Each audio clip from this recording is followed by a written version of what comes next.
Assalamualaikum warahmatullahi wabarakatuh. Selamat pagi, siang, sore, malam, Bapak Ansori dan Kakak Asisten Praktikum. Perkenalkan, saya Pramita, mahasiswi Sistem Informasi Geografis dari kelas Praktikum Pemrograman Geospasial Berlanjut dengan NIM 2464138SW 18457. Hari ini saya akan menampilkan hasil praktikum pemrograman web lanjut acara ke-10 mengenai leaflet draw. Pada agenda di minggu lalu, yang dilakukan adalah pembuatan fitur input data dengan cara digitisasi titik, line, maupun poligon memanfaatkan leaflet draw. Jadi untuk langkah yang pertama dilakukan adalah membuat controller leaflet draw terlebih dahulu menggunakan PHP Spark Make Controller. Lalu nanti akan didapatkan satu file PHP berupa controller leaflet draw. Nah, selanjutnya pada folder views kita membuat satu file bernama vcreate. Nah, vcreate ini nanti akan dijadikan halaman return dari controller leaflet draw tersebut. Nanti akan dipanggil di bagian public function index return view leaflet draw vcreate. Nah, selanjutnya di sini kita tambahkan beberapa library seperti leaflet draw dan ada juga itu untuk yang CSS pada bagian head. Kemudian pada bagian body di sini kita tambahkan JS file leaflet draw JS-nya. Kemudian ada Terraformer. Terraformer ini digunakan untuk konversi dari data geometri ke JSON dan dari data GeoJSON ke WKT. Selanjutnya, untuk secara struktur, vcreate ini diambil atau menggunakan data dari ViewMap. Jadi kita ambil data scriptnya dari ViewMap. Kemudian ada beberapa yang dihapus. Yang dihapus adalah bagian GeoJSON point-nya ini. Selebihnya kita gunakan pada halaman vcreate. Selanjutnya dilakukan modifikasi untuk penambahan beberapa modal seperti untuk modal yang info. Kemudian ada juga penambahan modal untuk point, polyline, dan polygon. Jadi modal ini digunakan atau fungsinya adalah ketika kita selesai melakukan suatu digitasi titik, line, atau polygon untuk input data, nanti akan muncul modal atau info, ya, bisa dibilang info seperti itu. Untuk mengisikan nama dan nanti ada geometrinya, ini nanti akan otomatis terinput dari koordinat yang kita digitisasi. Seperti itu. Selanjutnya pada bagian footernya nanti kita ada dua button, yaitu batal dan simpan. Untuk simpan type-nya adalah submit. Oke, bagian sini adalah untuk petanya ya, yang dari OpenStreetMap yang digunakan, peta dari punya Bapak Ansori seperti itu. Oke. Selanjutnya di sini juga ada script untuk draw items, di mana ini akan terhubung dengan konsol pada masing-masing. Jadi ada marker, polyline, dan polygon. Nah, seperti di sini untuk draw controlnya ada yang diaktifkan atau true, ada polygon, polyline, dan marker. Selebihnya di false. Jadi nanti ini menu-menu yang ditampilkan seperti itu pada bagian menu draw-nya. Untuk draw event-nya nanti pada bagian layer dan nanti akan di-convert geometri tadi, koordinatnya ke GeoJSON, dan dari GeoJSON nanti akan di-convert ke WKT menggunakan Terraformer WKT. Sini juga ada set file YouTube inputnya dari marker, polyline, dan polygon. Oke, jadi itu untuk file vcreate. Kemudian nanti dipanggil ya di return view tadi di bagian leaflet draw. Untuk tampilannya nanti kurang lebih seperti ini. Jadi ini adalah draw kontrolnya tadi. Ada, akan saya tampilkan lagi.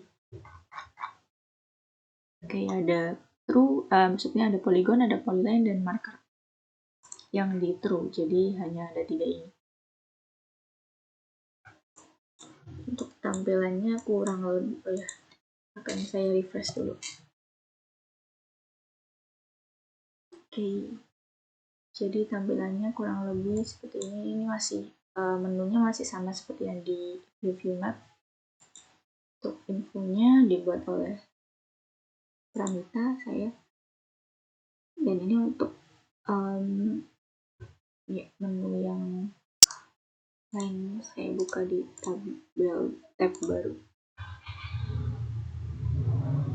Nah, ini masih sama yang seperti yang kemarin, tapi pada minggu ini acara 11 ini hanya berfokus pada halaman leafleter.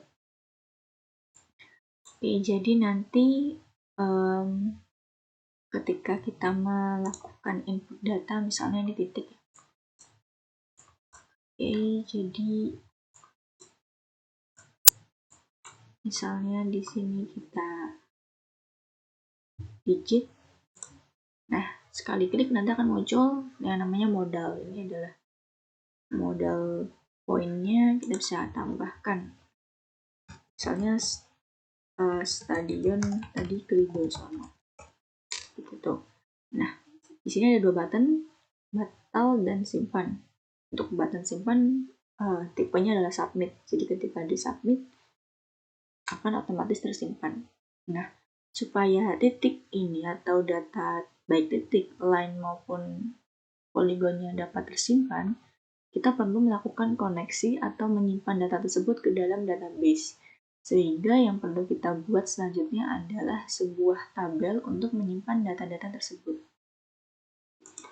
Tabel-tabel tersebut nanti akan dibuat untuk skemanya sendiri. Yang pertama dilakukan adalah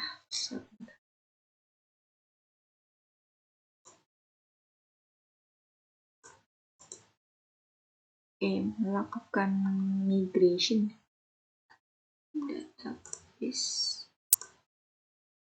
Oke, jadi pada PHP Spark Migrate Terminal kita bisa membuat migration-nya terlebih dahulu untuk data point, polyline, dan polygon.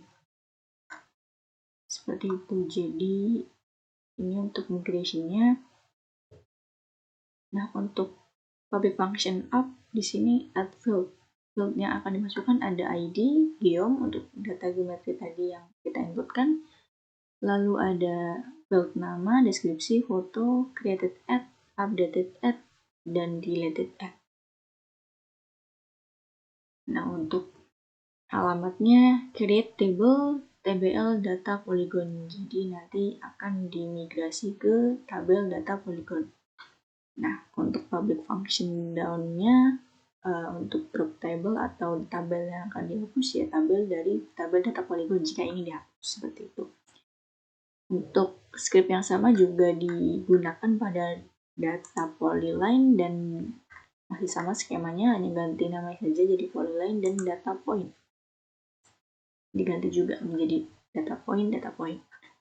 Seperti itu. Nah, jika sudah kita membuat file migration ini, kita bisa migrate atau ya istilahnya kita pindahkan seperti itu ke dalam database. Jadi menggunakan PHP Spark Migrate tadi nanti akan otomatis tersimpan ke dalam database. Nah, ini adalah dbeaver untuk pengecekan atau membuka database-nya.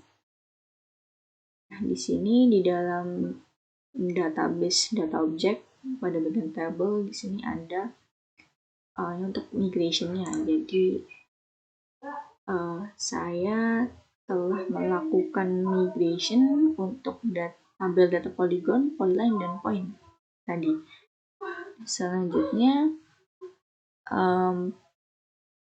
nanti akan muncul, akan otomatis terbuat istilahnya, yaitu tabel data point, tabel data polygon, dan tabel data polyline akan otomatis terbuat yang telah berisi field-field sesuai dengan apa yang telah kita tambahkan di bagian sini. Add field-nya tadi seperti itu. Selanjutnya, setelah tabel sudah dibuat, yang perlu kita tambahkan selanjutnya adalah model. Jadi pada bagian model di sini,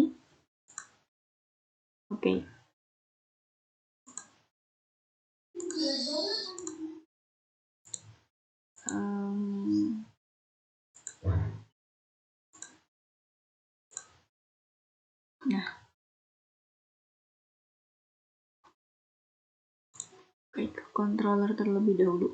Jadi setelah kita membuat tabel di dalam dbeaver ya, maksudnya bukan membuat tapi memigrasikan tabel-tabel yang kita buat di dalam project. Selanjutnya adalah kita kembali ke controller, dan di sini kita akan istilahnya akan memanggil data tersebut itu untuk menyimpan data titik, data polyline, dan data polygon. Nah, di sini ada nama dan geomnya untuk input masing-masing data tersebut. Nah, untuk menyimpan data tersebut, kita perlu sebuah perantara. Nah, perantara antara data yang kita input di dalam WebGIS dengan tabel di dalam database adalah model. Jadi kita perlu membuat model, ada 3, yaitu tabel data point model, tabel data polygon, dan tabel data polyline model.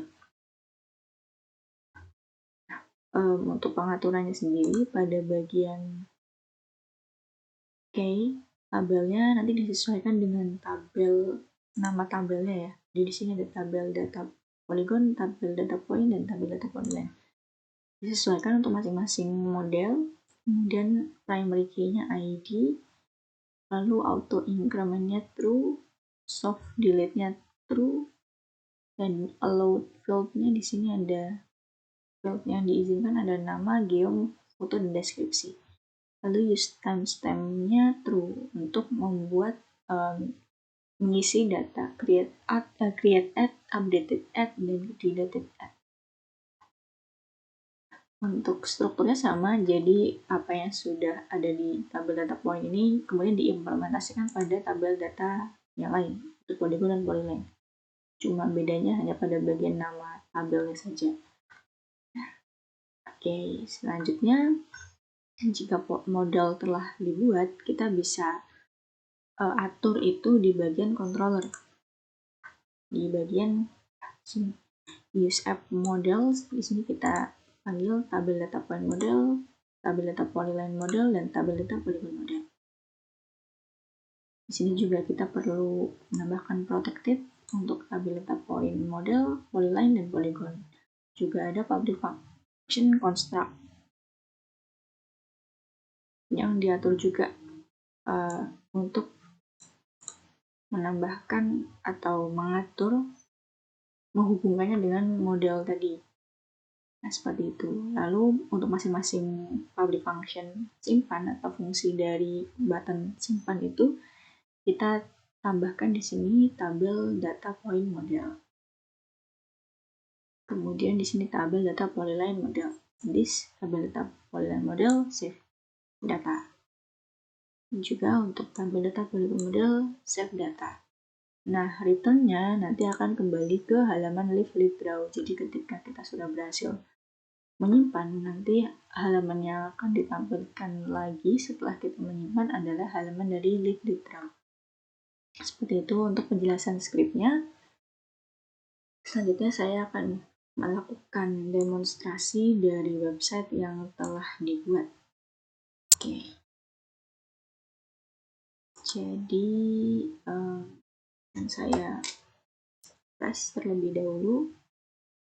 Oke, yang pertama data titik ya. Saya akan coba inputkan atau digitisasi data titik.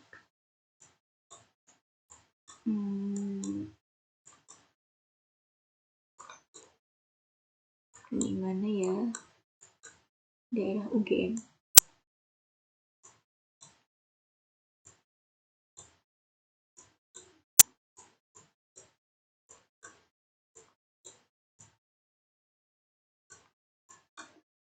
Nah, di sini ada lapangan Pancasila.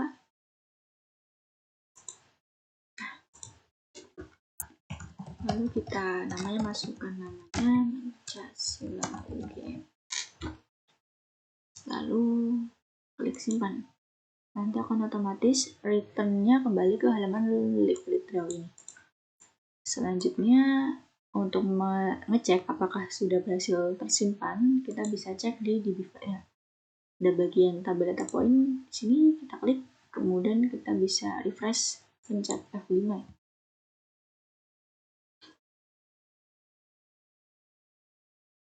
Oke, datanya sudah masuk di sini lapangan Pancasila UGM.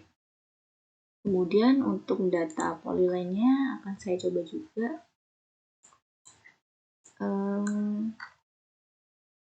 Misalnya dari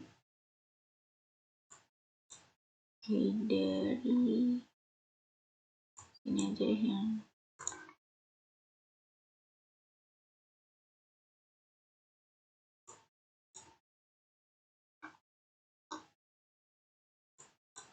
dari sekolah vokasi ke daerah Jakam, daerah Ring Road.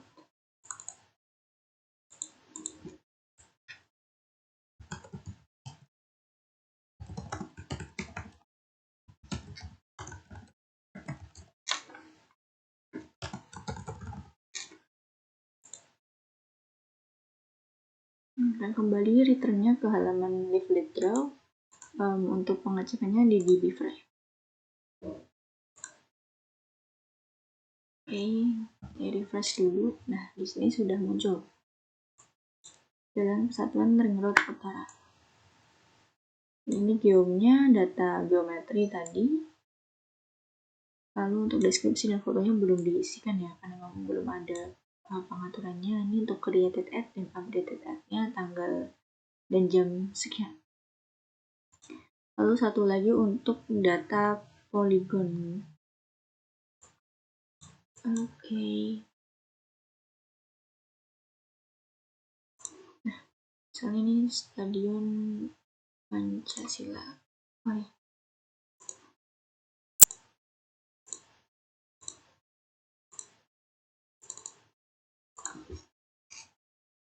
Stadion Pancasila UGM. Kita simpan. Return view-nya masih ke halaman Live Literal, lalu pada bagian database-nya di sini kita cek. Nah, sudah masuk, yaitu Stadion Pancasila UGM. Baik, sekian yang bisa saya sampaikan mengenai hasil praktikum pemrograman Geospatial Web Lanjut acara ke-10. Kurang lebihnya saya memohon maaf. Terima kasih kepada Bapak Ansori dan Kakak Asisten Praktikum yang telah membimbing. Semoga ilmunya bermanfaat dan berkah selalu. Sekian, terima kasih. Wassalamualaikum warahmatullahi wabarakatuh.